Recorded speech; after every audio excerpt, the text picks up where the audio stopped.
Şimdi ikinci isim, Kur'an'da Kur'an'ın en çok kullanılan ismi El-Kitap kelimesidir. İkinci kelime El-Kitap'tır. El-Kitap hem bu kalıpta, hem kütüp kalıbında, hem mektup kalıbında Kur'an'da tam 262 kez geçiyor. Fakat geçtiği her yerde Kur'an manasına gelmiyor. Hz. Musa'ya verilen kitap manasında da kullanılıyor. Hz. Harun'a verilen manada da kullanılıyor.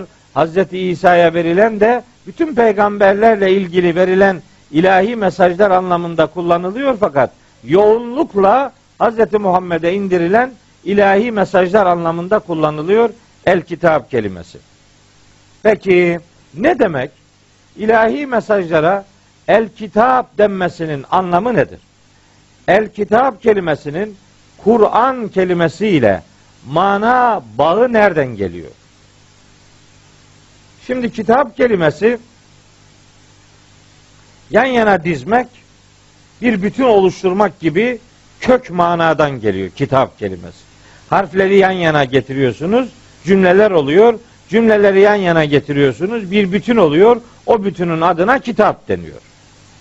Kur'an'da da hakikatler böyle peş peşe yan yana sıralanır, toplanır. Böylece bir kitap olur. Ama maksat daha çok böyle bir kitap manası vermesi değildir. Acizane kanaatim, Neml suresinde 2 tane çok özel kullanım var. Ben Kur'an'a kitap adının verilmesinin asıl esprisinin orada yattığı kanaatindeyim. Nedir oradaki Neml suresindeki kullanımlar? Bakın, Neml suresinin 28 ve 29. ayetleri. Kitap kelimesi geçiyor. Bu kitap kelimesi Kur'an manasında değil. Genel olarak kitap kalıbında 2 kelime var. Bunlardan birinde Yüce Allah buyuruyor ki, Estağfirullah, İzheb bi kitabi hâdâ. Bu kitabımı götür. Feelqih ileyhim. Bunu onlara bırak. Sümme tevelle anhum. Sonra onlardan geri dön. Fenzur mâzâ yerci'ûn diye bir mektuptan söz ediyor. Hazreti Süleyman'ın Belkıs'a yazdığı mektup. O mektup için Kur'an mektup kalıbını değil, kitap kalıbını kullanıyor. İzheb bi kitabi hâzâ. Belkıs da mektubu aldıktan sonra diyor ki, Kâlet ya eyyuhel mele, demiş ki ey yöneticiler, inni ulkiye ileyye kitabun kerimun. Bana çok değerli, kıymetli bir kitap bırakıldı. Yani mektup bırakıldı. Kitap demek aslında mektup demektir. Peki mektup niye yazılır? Mektubun amacı nedir? Mektubun amacı yazanın arzusunu, bir talebini muhataba iletmek, sonra da ondan cevap beklemek.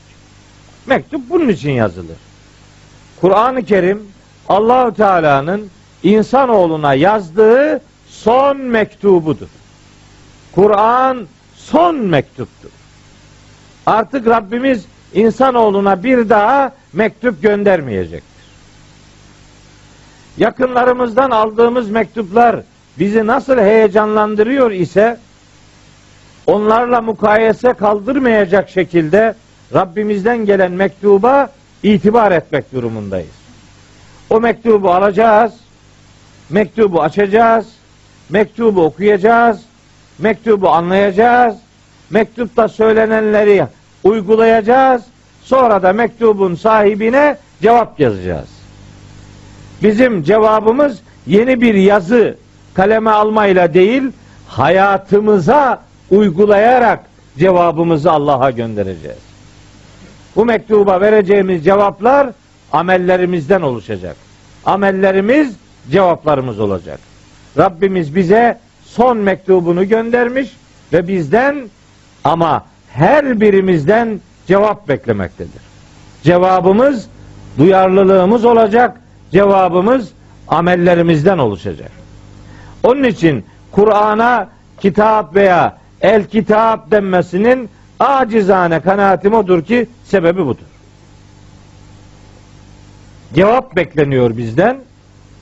Herkese gelen mektubun cevabını herkes kendisi verecek. Bu böyle farz-ı kifaye gibi bir şey değil. 2 kişi cevap verince gerisinin cevabı da verilmiş sayılmıyor. Cevap herkesten teker teker bekleniyor. Biz böyle alışmışız böyle ısmarlamaya. Değil mi? Bir farz-ı kifaye diye bir kurumumuz var bizim. 3 kişi yapıyor, gerisi kurtuluyor. Nasıl oluyorsa bu iş. Yani ben su içiyorum. Sen doyuyor musun?